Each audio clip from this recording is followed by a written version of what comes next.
Assalamualaikum warahmatullahi wabarakatuh. Obboleewwan kiyya jira jirtu isiniin jechaadha. Obboleewwan kiyya har'allee viidiyoo biraatiin walitti deebinee jirra.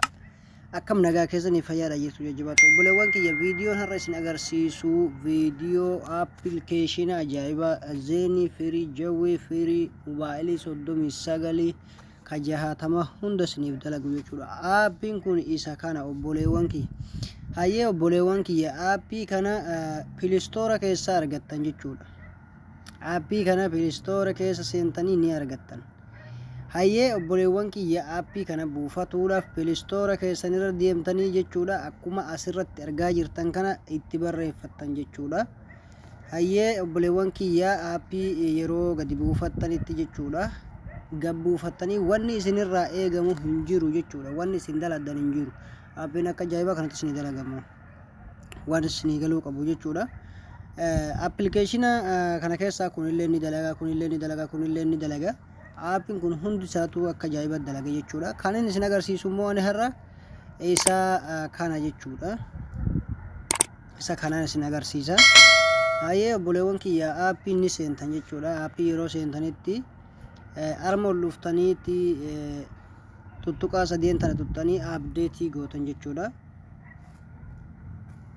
Akkuma asirratti argaa jirtan kana abdeetii inni gootan jechuudha. Bakkaan qalamaan isin agarsiisu jiru kana hayyee aappii irratti gachuqaafne abdeetii goona jechuudha.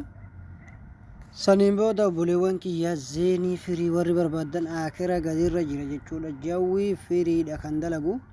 Zeenii firiidha. Zeenii bakka lamatti qaba. Kan akiraatii fi kan gubbaatiin isin dalaga jechuudha. Mobaayilii 39 kan 60 isiniif dalaga jechuudha.